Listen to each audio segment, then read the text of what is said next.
This video and all of its contents, including any opinions expressed by the narrator, are strictly for entertainment purposes only and is not intended in any way as a substitute for professional services and consultation from a licensed therapist, doctor, attorney, or other licensed professional service provider. Each person must make their own life decisions, and those decisions are theirs. Welcome back to Find Your Alpha. We're back at you this week with another great story, and you can see the title right on your screen. My husband won't even let me touch him after I cheated. Help! Listen, lady, let me tell you something. I wouldn't even touch you with a hazmat suit. Now, let's get into this story. And this is her original post. She starts out and she says, "Hello and thank you for reading my post. I'm in a somewhat unique situation and wanted to see if anyone else has gone through something similar. I'm not the victim here by any means. The victims are my husband, my kids, and my parents, who are living with the burden of my past sins, for which I am truly sorry. Let me be blunt. 19 months ago, I was caught having an affair with a married neighbor and father of 3. I'm a 32-year-old female, my husband is 39, and the neighbor in question was 27 at the time. For confidentiality, I'll call the neighbor Steve, my husband Jim, and myself Amy. As stated, I made a terrible mistake having the affair with Steve, which began a little over 2 years ago. Okay, wait a minute. Now she said 19 months before. Oh, that's when she was caught. So she was caught 19 months ago, but the affair started a little over 2 years ago. While the affair lasted nearly 5 months before we were caught, I was only with Steve physically 4 times in total. I know readers here are not going to believe that, but I swear this to be true. Well, let me tell you something. I don't believe it. Now, to answer questions about my marriage that I know everyone reading this has. Were we having problems? Did I not love my husband? Was I unhappy? The answer is a resounding no to all of those questions. I was completely happy and fulfilled with my marriage, and I love my husband and our 2 boys, ages 9 and 11, more than anything in the world. Well, I don't buy that, because if you're totally happy and fulfilled, you wouldn't be cheating on your husband. I was totally satisfied emotionally, mentally, and physically by Jim. He was all I ever dreamed of, and so much more. My misplaced attraction to Steve happened from a deep place that took me back to my first romantic encounter when I was 18. It was a feral attraction, just like my first time. So she's saying, hey, it was like a wild animal instinct inside me that made me do this. In high school, I dated 4 boys, but nothing serious beyond a quick kiss at the end of the night. In fact, I viewed all those guys as friends, since we all grew up together. Then one day I was invited to go to a barbecue that a friend's parents were having. There I met Charles. Charles was my friend's cousin. From the first time I saw him, I was taken. At the time, he was 20 and I was 18. From the moment we met, we couldn't keep our eyes off each other. I don't know what it was, but there was just something between us that drew me to him like a magnet to steel, or a magnet to metal, she says. We started talking at the barbecue, and he had to leave for work, so we exchanged numbers. The following day, Sunday, we met for an ice cream in the evening and took a walk. We talked for hours, totally immersed with each other, and just spontaneously started kissing each other. He invited me back to his apartment, and there I had my first experience. So this girl had never been with a guy before. And in fact, she looked at all the guys that she had gone out with as just, kind of friends. But then she meets this guy that gets her juices flowing, And within 24, 36 hours, she's having her first experience with the guy. See how easy it is when a woman really wants you guys? It was magical, better than I ever dreamed. Something about Charles just excited me and made me want to give him every part of me. To this day, I can't describe it. It was subconscious. I couldn't resist. Beyond the physical relationship, we had absolutely nothing in common. In fact, we were actually incompatible. I broke it off with Charles 11 months later, after the passion wore off. A year later, I met my now husband, Jim. Now listen to this. Listen very closely here, guys. While sparks didn't fly early on with him, like they did with Charles, over time, I developed a deep love for Jim that was beyond anything I had ever felt. So what that tells you right there is old Jim, who is now her husband, was not her first choice. You don't want to be in that position with a woman. You want to be her first choice. If you're not, you're going to have a potential for problems in that marriage, and we're going to see what happens here. But you can see that the guy that really rocked her world and got her juices flowing was this Charles. It's just very likely that this Charles may not have been a relationship type of guy, or maybe he was a guy that didn't have a bright future. But he was the guy that really turns her inside out. Jim, on the other hand, as we're going to find out, is more of a good guy. He's a stable guy. He's a high earner. Those are the kind of men that women want to marry. Whereas Charles, on the other hand, is the kind of guy they want to be with physically. He checked all my boxes, and I knew he was the one. Now she's talking about Jim now. We were married a year later, and our marriage had been 13 years of joy until I destroyed it. We were blessed with two wonderful boys that are the spitting image of their dad and have his awesome personality. I've given you all these details because they are relevant to why I started the affair with Steve. Steve and his wife, call her Marcia, moved into our neighborhood. They were the youngest couple in the development and were quickly welcomed by all the neighbors. Surprisingly, my husband and I are the second youngest couple, with the rest being in their 40s, 50s, and a few in their 60s. Steve and Marcia were invited to a neighborhood picnic, and it was there that he and I first locked eyes. It was exactly the same vibe I got when I first locked eyes with Charles at that family barbecue so long ago. So here's another guy that gets her juices flowing inside. The next time I locked eyes with Steve was at the car dealership where he worked in finance. We were in the market for a new SUV. So at the picnic, when my husband found out Steve worked at the dealership, they started talking. We went the following week to look at cars. Steve made sure the salesman gave us a good deal, and Steve got us great financing. Throughout the closing process, Steve and I were making eye contact with each other, but my husband didn't notice. Isn't that terrible? I mean, that is just disgusting. A few days later, I had to bring the vehicle back into the dealership to have mud flaps installed. And it was there that Steve and I had our first inappropriate meeting. Now, when I first read this, I was thinking, oh no, don't tell me that she did it with this guy at the dealership during the daytime. And that's not the case, as you're going to see. When he saw me in the lounge, he came out to greet me. He asked me to come back to his office as he had some additional information about the financing to discuss. We sat down and he got coffee for the both of us, and we started chatting, just like I did with Charles. He then blurted out and told me that he wanted to speak to me alone to discuss how he was feeling about me. He said he felt such a vibe and said he saw me glaring at him. I told him I feel something, but it's wrong. He said he knew it was wrong, but didn't care. He wanted me.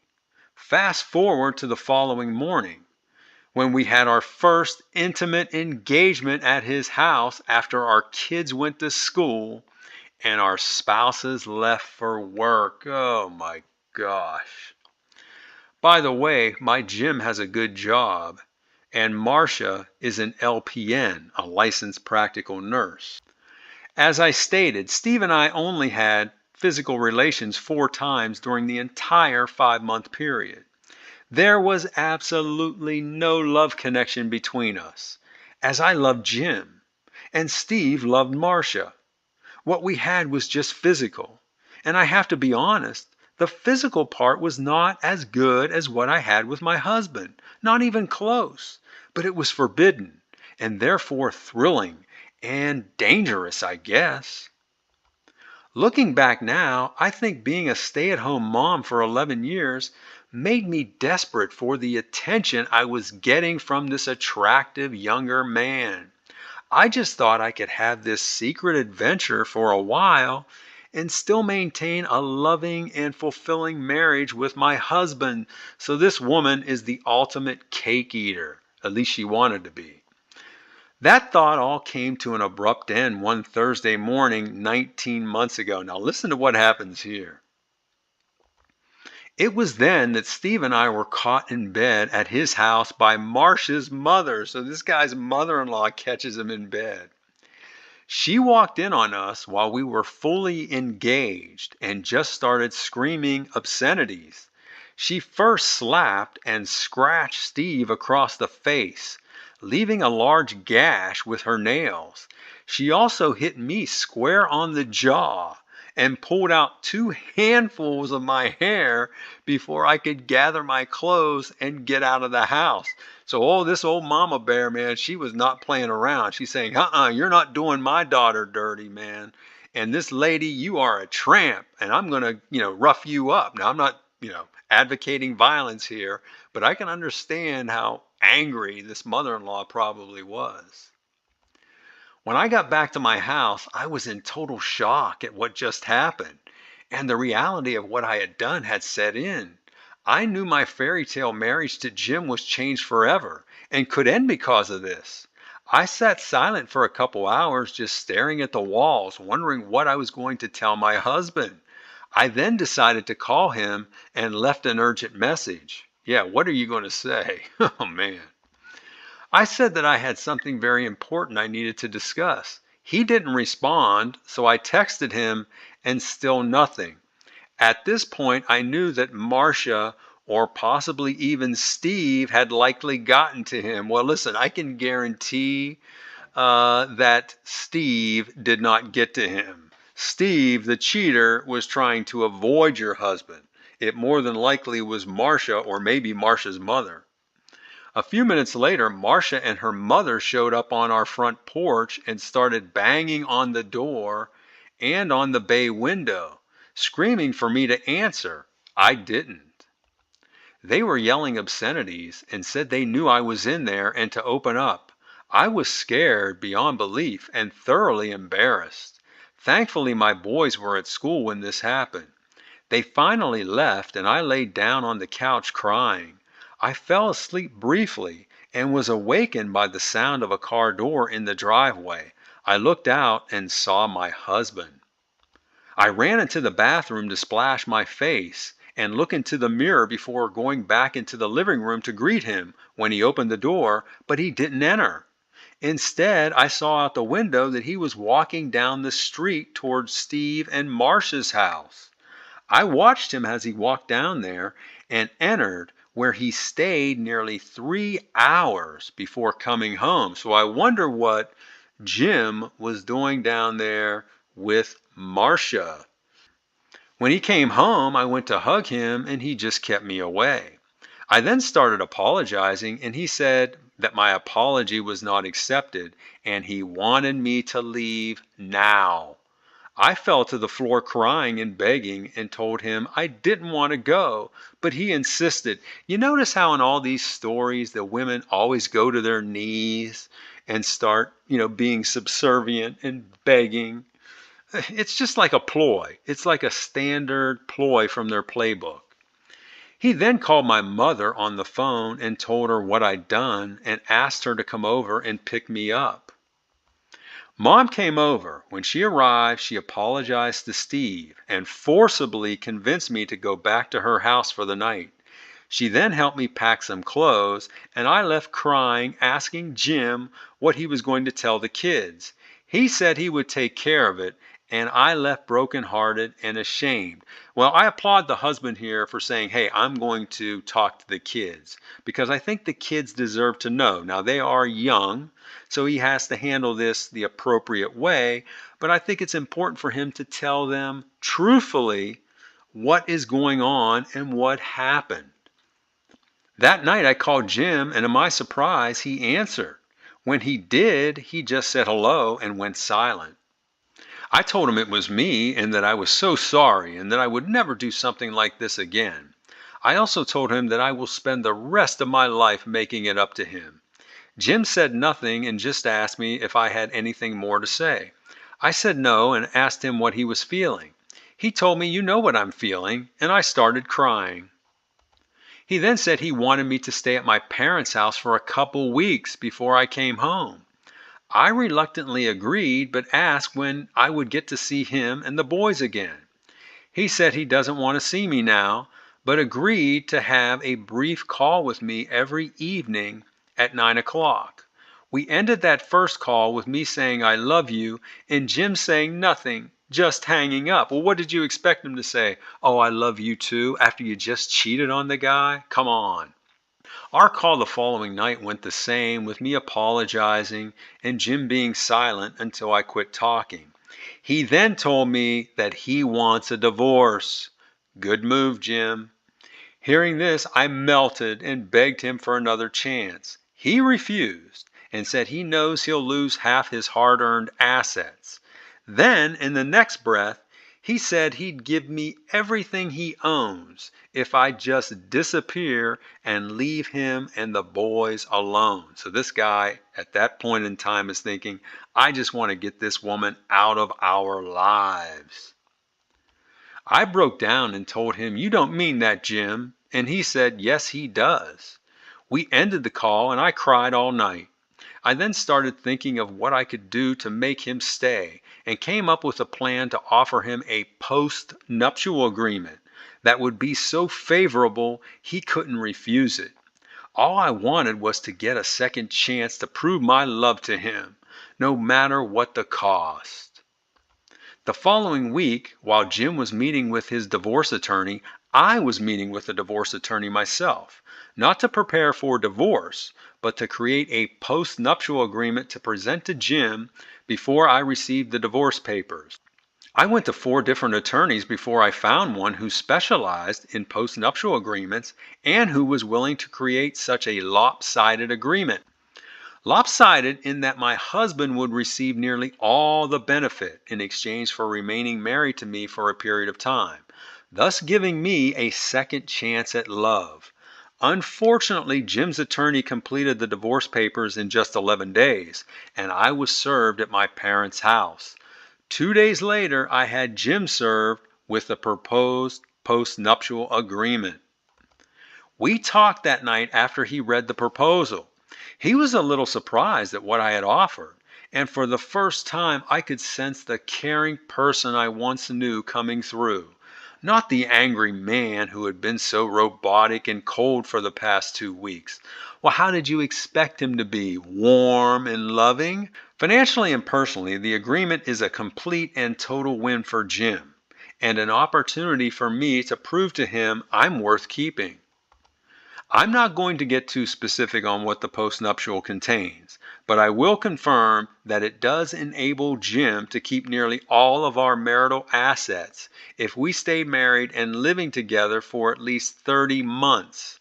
Additionally, if I were ever to be unfaithful again and we divorce, I lose all claims on our marital assets. I get nothing and forego any alimony and child support payments. The agreement also calls for me to get a full-time job within the next 6 months and begin contributing to an appropriate share of our household expenses. Finally, my husband can see other women if he chooses throughout the remainder of our marriage. So she's offering him an open marriage. I know Jim would never be unfaithful. It's not in him. But I want him to know I love him enough to give him this option. No, the reason why you're putting it in there is because, like you said, you know that's not him and he's never going to be unfaithful, so you have no risk there. Don't try to fool us. To my surprise and delight, Jim accepted the offer with one additional stipulation. Jim, what are you doing? You need to divorce this woman. The clause Jim wanted added stated there is no requirement for us to sleep together or to have any type of marital intimacy during the remainder of our marriage. I was saddened and hesitant to agree to this, but finally did, as I felt with time I would win back his respect, trust, and passionate love. Things have not gone as I thought, and that's why I'm here. We are now 17 and a half months into our second marriage, as I call it. And our relationship is one of being housemates, raising our boys. Don't get me wrong, I thank God every day for the second chance I've been given. But what we have wouldn't qualify as a marriage. It's more like we are two divorced people cohabitating. Since my affair, Jim has shown absolutely no affection towards me whatsoever, and I mean nothing, not even a kiss or a hug. So she's saying in 17 and a half months, this guy has totally avoided any contact with her, any physical contact, even something so innocent as a kiss or a hug.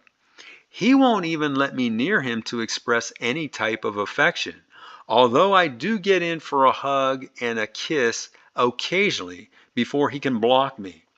But I can tell he doesn't like it, so I don't do it very often. Even so, now listen to old Jim here, even so, he requires me to submit monthly to at-home STD testing. So even though he's not touching her, he's saying, woman, I don't trust you. So therefore, I want you tested every month for STDs. Oh, wow, man. Also, since the affair, Jim will not go out in public with me, even to family events. Well, he's embarrassed of you. He's ashamed. When our boys have games, we alternate who takes them. When it's my turn, Jim shows up at the games but doesn't sit with me. Instead, he normally stands on the sidelines with other fathers and acts like I'm not there. The only time we go out together is when we go out of town or on vacations, which we do often. When we travel, he orders adjoining rooms with 2 queen beds each. The boys stay in one room and we stay in the other in separate beds. I look forward to every trip, as these are the times we are closest and where I've almost been able to break through to him. I've pointed this out to Jim and have suggested moving from our neighborhood, as I know if we did, we could start anew. Jim refuses and says the only way he will move from the neighborhood is if he gets a job promotion which requires him to relocate. If not, he plans to stay in our current home until our boys graduate high school. The boys don't want to move either, as all of their friends live within a half-mile of our house, as does all of Jim's friends. Since the affair, I've lost all friendships I had in our neighborhood. Steve and Marcia divorced 8 months after D-Day, but Marcia and her kids still live in the same house down the street. All the neighborhood women I was once so close to have basically cut me off and blame me for breaking up the family. Well, not only do they blame you for breaking up that family, they're saying, hey, I want to keep this woman away from my husband because she may do the same. As such, my home has become a prison of sorts, as when I'm here, I never go out front and just stay inside or in my backyard tending to my gardens. My boys are always out in the neighborhood, or they have their friends over to our house, including Marcia and Steve's kids. Thankfully, nothing has really changed much in their world. Jim does the same. He's good friends with all the neighborhood men. The guys are either over at our house smoking cigars and sipping bourbon at night on our back porch, or he's at one of their homes. So these guys just like hanging out after work and relaxing. Jim basically goes to work, then to the gym, and then comes home. He fixes himself something to eat, and then it's off to a game or practice, or he's socializing with friends. He doesn't eat dinner with us and will not eat anything I make anymore, although he did sneak a few cookies I made the other day. On the weekends, he fires up the grill and only eats what he cooks. None of my dishes. So this guy doesn't even want to eat any food that she's preparing. The weekday dinners I have with my boys have been a great bonding experience for us. They like to eat shortly after getting home from school, so the three of us normally have dinner around 4 o'clock. I have everything prepared, and they set the table, help me with final food prep, then help clean up after dinner. I cherish this time as it has really brought us closer and has taught them valuable skills. Well, that's good. I mean, having dinner together like a family there, although your husband should be there as well, that's a good thing. And teaching them how to cook and how to clean up and giving them that discipline, I applaud you for that. They even help me in the garden where we have created an awesome space in our backyard with landscaping. So in summary, some things in my life are really great, while some aspects are just awful. I guess this is just a long way for me to ask whether you think this marriage is worth continuing as is, or if I should just let Jim go now and give him the financial benefit as if he'd stayed with me. I know deep down he's not happy. How could he be? It's clear he no longer views me as his wife or lover, just as a co-parent, which we are both great at, by the way. I love Jim so much and will carry the burden of what I did to him for the rest of my life. I want nothing more than to get back to the loving relationship with him I once had. But I don't think he will ever let us go there. See, now she's blaming him again. She's saying, I don't think he will ever let us go there. Let me know what you think I should do.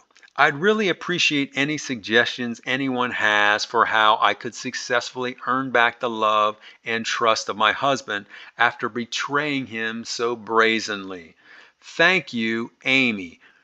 Amy, let me tell you something. You're never going to win back his trust. I don't care what you do, the trust will never come back.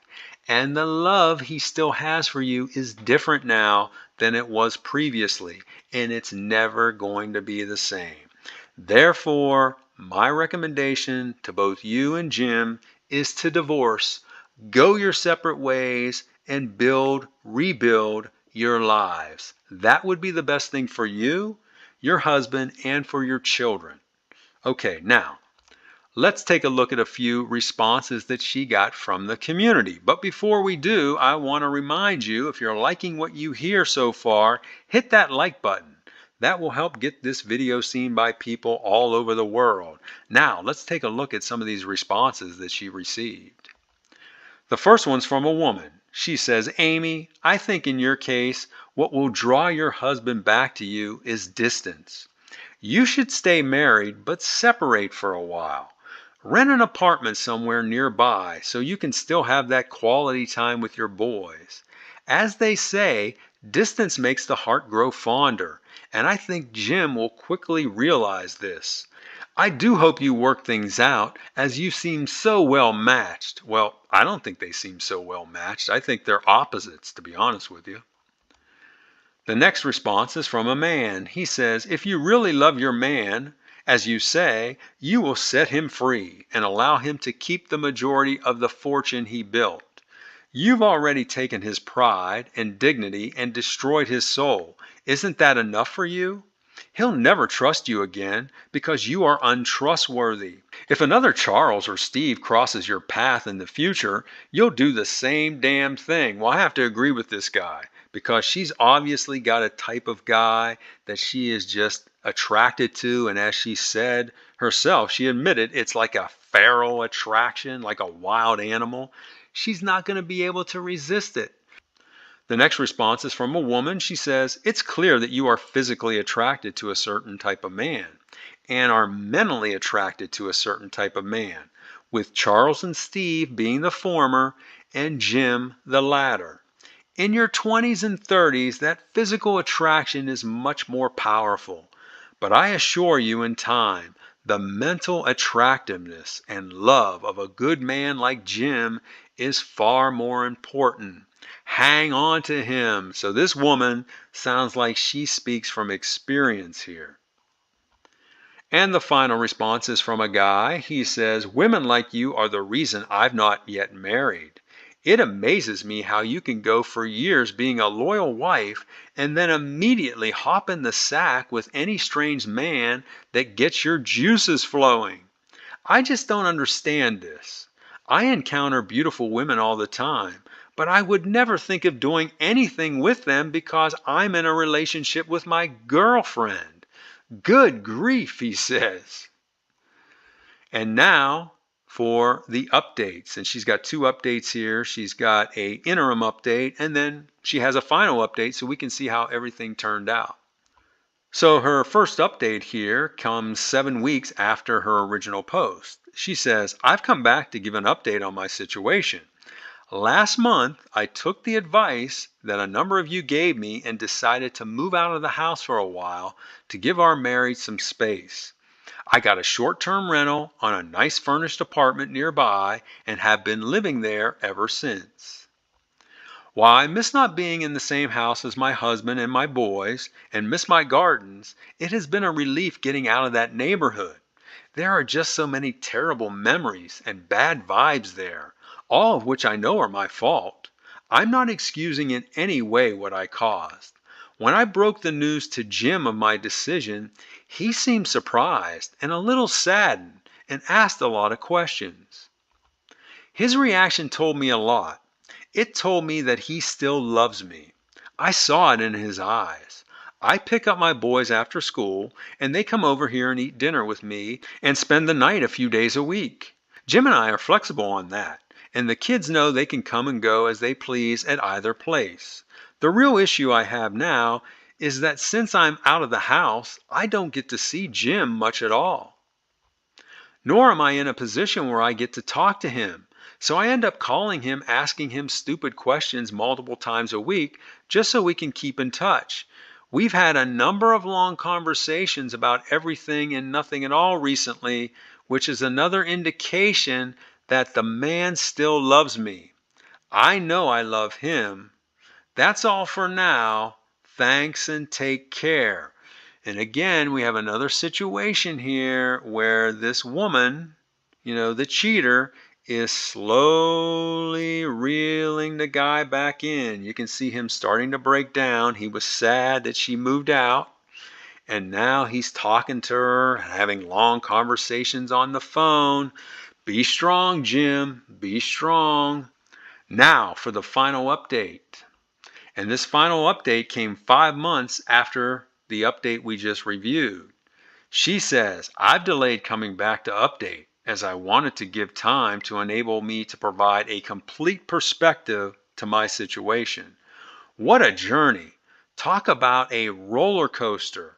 Life definitely has its ups and downs. First, the downside.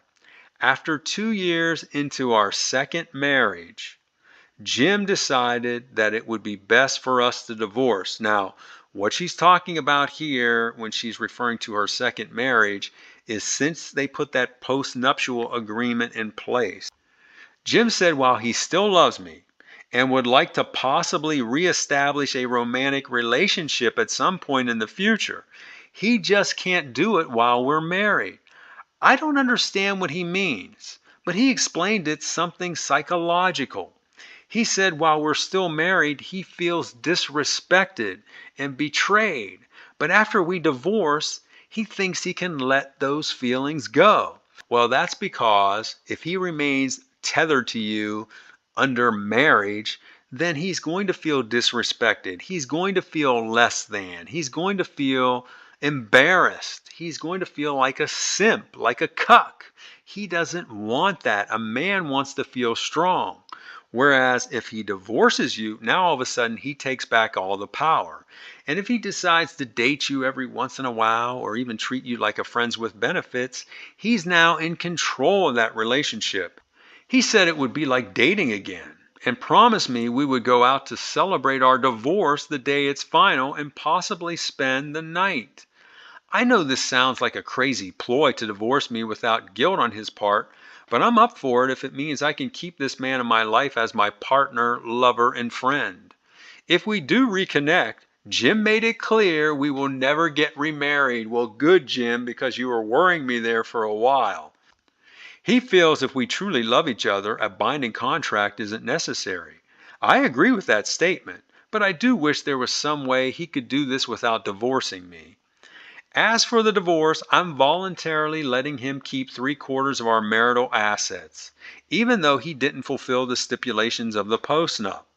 I'm also not going to pursue alimony or child support from him. Well, okay, now I've got to hand it to her if she really is going to do that, which I don't know if I believe it or not, but let's just take her for her word. She is being fair to her husband in this divorce.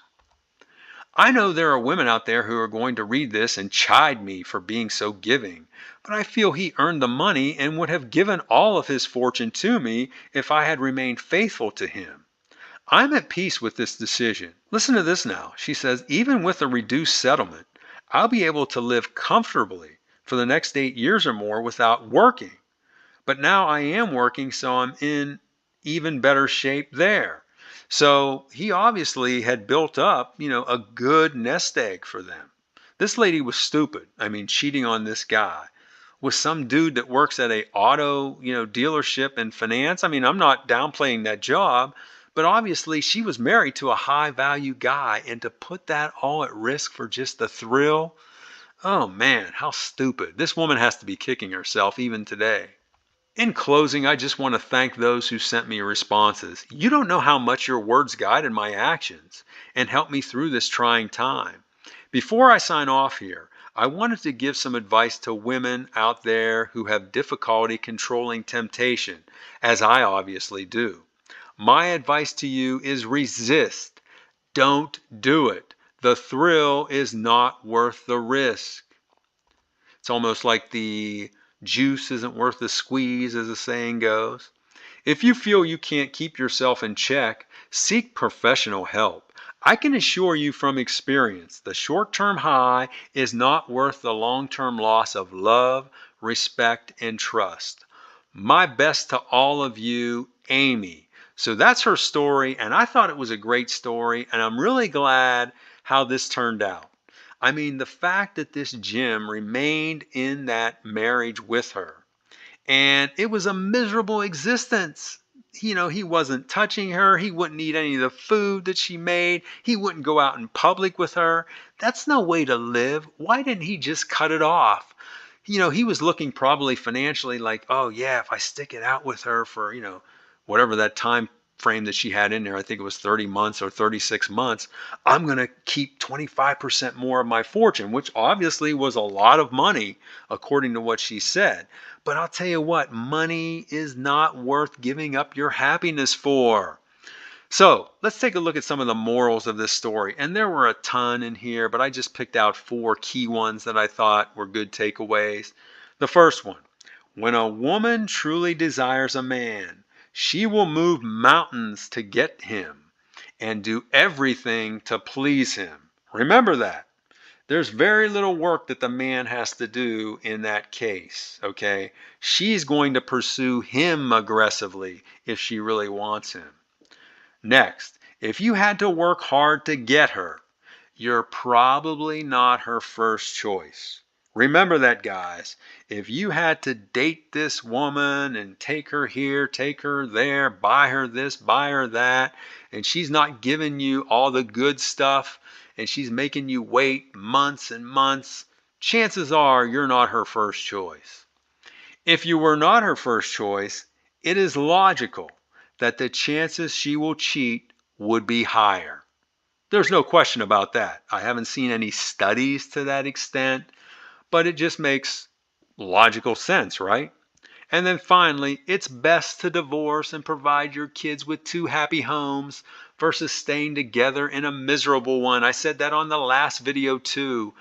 Don't stay in that environment because your kids are witnessing what's going on.